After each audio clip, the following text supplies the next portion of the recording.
Challenges are extremely tough, and it's hard to hear that they are, or they can be, a blessing in disguise, or the hidden reward, really, for a challenge. It's really hard for a person to hear, especially when they're going through a suffering or a challenge or some kind of painful situation or circumstance.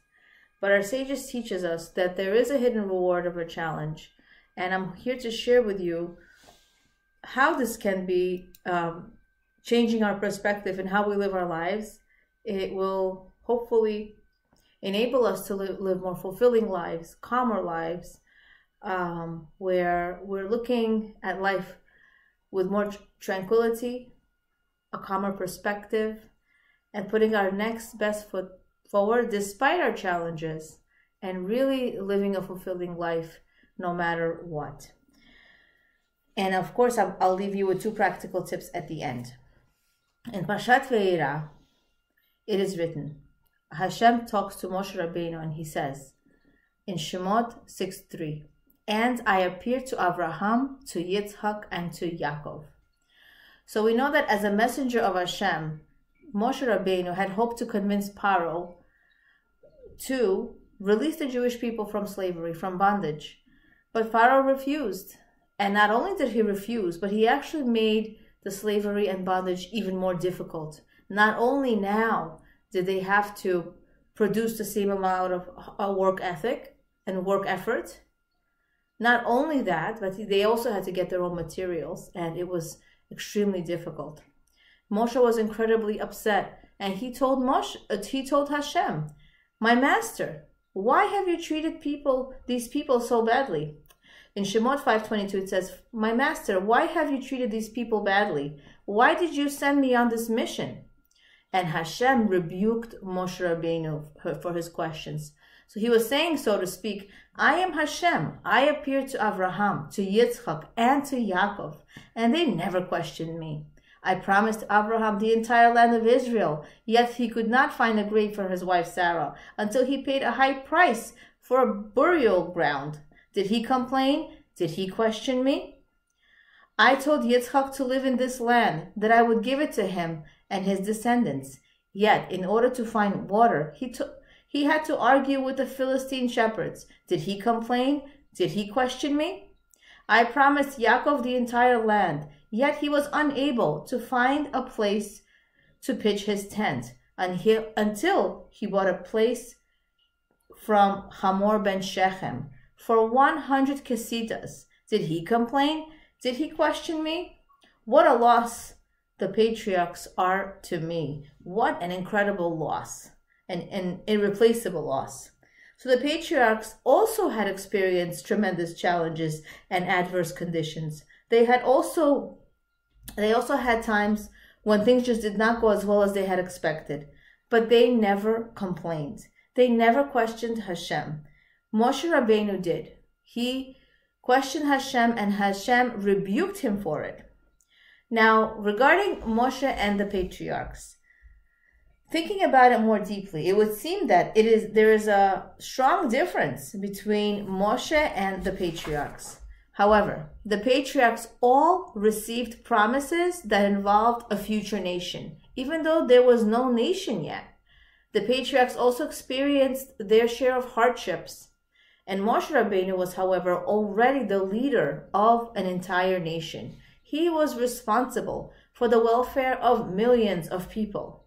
It was his job, his responsibility to advocate for them. He was responsible to complain when things just didn't go well for them. And why did Hashem rebuke him? What did he do wrong? When the Jewish people sinned with the golden calf, Moshe argued for their survival and said, erase me from your book, and Hashem did not object.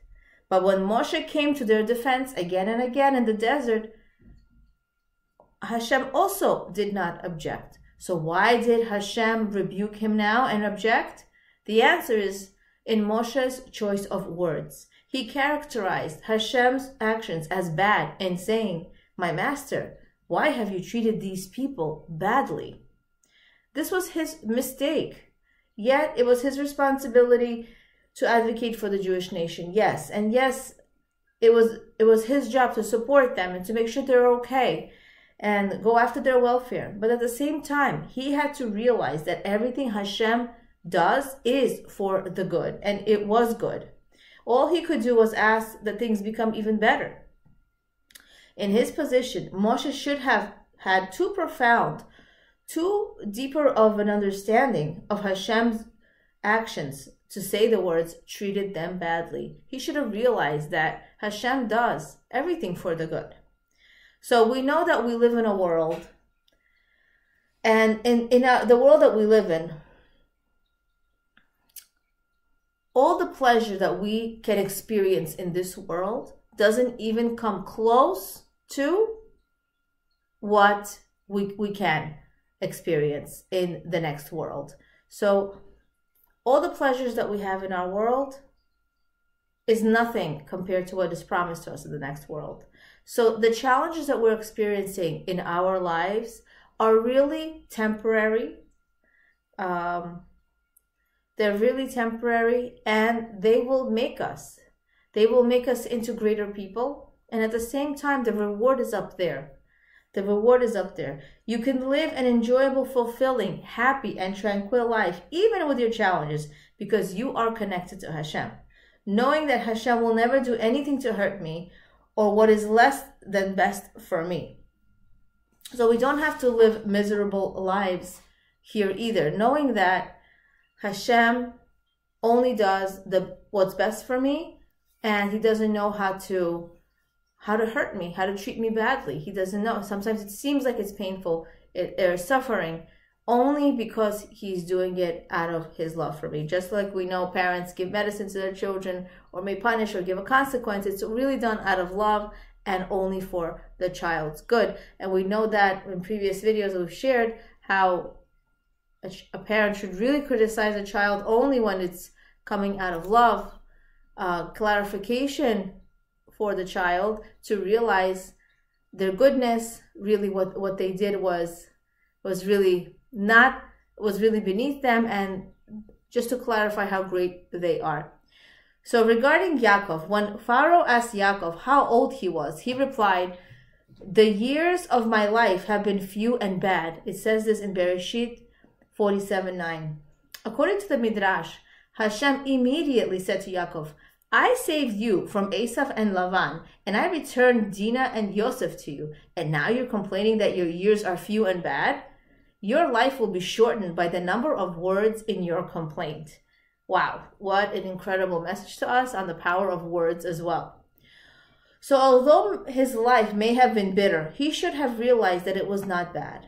The confrontation with Esav developed the Jewish people's ability to deal with Esav's descendants in future generations. In other words, when our forefathers and our foremothers deal with certain challenges, what they dealt with, they actually put it into our DNA, into the Jewish person's DNA, to deal with these challenges in the future. So Yaakov gave us the ability to deal with our enemies and to overcome our challenges with them. Yosef's removal to Egypt paved the way for the salvation of the nation. These were very difficult, trying, ununderstandable times, but they were not bad. So this is where Moshe made a huge mistake. In his great love and devotion for the Jewish people, he was somewhat distracted in their momentary suffering and lost sight of the ultimate good. For that small, brief moment, when these faithful words slipped out, he failed to see that, looking at the bigger picture, Hashem was treating the Jewish people actually exceedingly well. And this is a message for us, that what we can learn from regarding the situation, regarding this idea, regarding this teaching in the Parsha is, the Parsha doesn't teach us anything that is not applicable to our lives. The Torah is not a storybook. It's not an inspirational book. It's actually applicable in every generation, in everybody's personal life. So we can all learn that challenges are temporary, that challenges are only for our ultimate good. Nothing that happens to us is not for our ultimate benefit. We may not see it only because we're looking right at it. So if you go close to a picture frame, somebody shared this with me, it was such a beautiful thought. If you go close to a picture frame, you're probably going to see a smidgen of blue or brown or different colors. But as soon as you step back a few steps, you see a gorgeous picture, a gorgeous canvas, only because you see the bigger picture. Hashem sees the bigger picture. We're only here temporarily. You know, our lives is a blip on the screen. However, it is an important part. If you exist in this world, then the world cannot go on without you. So another idea I wanted to share with you is that if something is bothering you, don't leave it under the rug if the thoughts stay in your head. Have someone to help you get over your ideas and thoughts. So Moshe Rabbeinu and Yaakov made a mistake regarding on what they said, right? Regarding on how they responded. So regarding Yaakov, you know, his life wasn't really bad, and he kind of blew up in that way, right? Sometimes we also blow up because we have these little thoughts, and then they are small marbles, and they turn into basketballs. They become huge, and they cloud our brains, and that's all we can think about, right? You know, at one point when I had one of my clients for my life coaching, said to me, you know, something that they were going through, and this person in their lives was affecting them so much that they just couldn't think. The way the person was reacting to life, they couldn't think. From the moment that they woke up, they were trying to think about what this person said and trying to make them happy with what they said, because other people do affect us. So if something is bothering you, talk to a coach, talk to someone you can learn from, someone who could clear things up for you, someone who can actually put things into perspective. If we let the things take up space in our lives that shouldn't, it will blow up at the person, most likely at one point. Also, when we look at a situation and judge it, just like Moshe Rabbeinu said, you know, you're treating these people badly. See, he was judging the situation. This is like a young child telling a parent, you shouldn't parent this child this way and the other child that way. That's not right. That's not fair. You know, it's one of their favorite words or expressions. And this is like a young child judging the quality of parental decisions towards their different siblings from their young, immature perspective. So in our lives, in our world, we weren't hired to understand Hashem. We're not in this world to make sense out of Hashem's ways.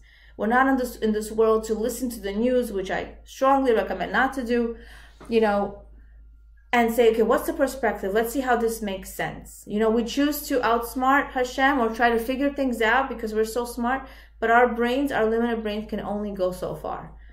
You know, Emunah kicks in, faith, unwavering faith in Hashem. Hashem knows how to run this world. He created this world. And when we think we can figure things out, sure, to a certain point, and Hashem doesn't owe us any explanations. It is a gift from Hashem. If you see your life, the circumstances play out in a way where you see the hand of Hashem, with Siyata Deshmaya, you really see divine providence in your life. It's a gift from Hashem. Hashem doesn't owe us any explanations. But we know that after 120 years, we will see why things happened, exactly the way it happened, and how everything was just perfect. And we will actually dance and sing for our challenges. So why not, maybe we're not dancing and singing now, but at least we can accept the challenges that we have, knowing they're for our best, and hope to overcome them, hope for a better tomorrow. So our ultimate goal is to have a relationship with Hashem so that we can partner with Him in fulfilling our potential in this world. It's not for me to judge Hashem and His ways, it's for me to partner with Him. So what we may perceive as bad in this world is really good.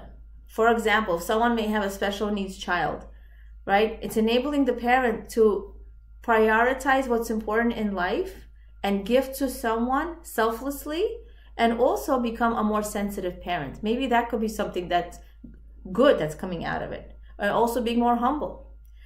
Maybe somebody didn't give, Hashem didn't give wealth, didn't bless this person with wealth. You know, wealth is very difficult to be able to navigate wealth successfully in this world. It's a tremendous test. And our sages teach us that it's harder to be wealthy than it is to be, you know, to be poor. So wealth can keep you from reaching your utmost spiritual potential. So it's much more difficult to be spiritually on a spiritual high, a spiritually growing person when a person is wealthy. Is it possible? Absolutely. It is possible. There are many wealthy people who are spiritually, oriented. However, it is a challenge. So maybe Hashem didn't give a person wealth because he knows how great they can be, and it's easier to be spiritually growing without so much wealth. Or parents not being good role models. Sometimes we have people who are grown adults and they have resentment towards their parents because their parents weren't good role models, and they have all these issues now because of their parents. First of all, it's not because of their parents. They were meant to be the way they turned out, right? You can have 5 children and all of them raised in the same household and all of them come out different because that's exactly what Hashem wanted. So even if you had parents who weren't the best role models, you can become great knowing that what doesn't work in life, instead of going through trial and error, trying this and trying that, you saw what works and what doesn't work. Ultimately, in this world, we don't ask why. We ask from Hashem, what can I do?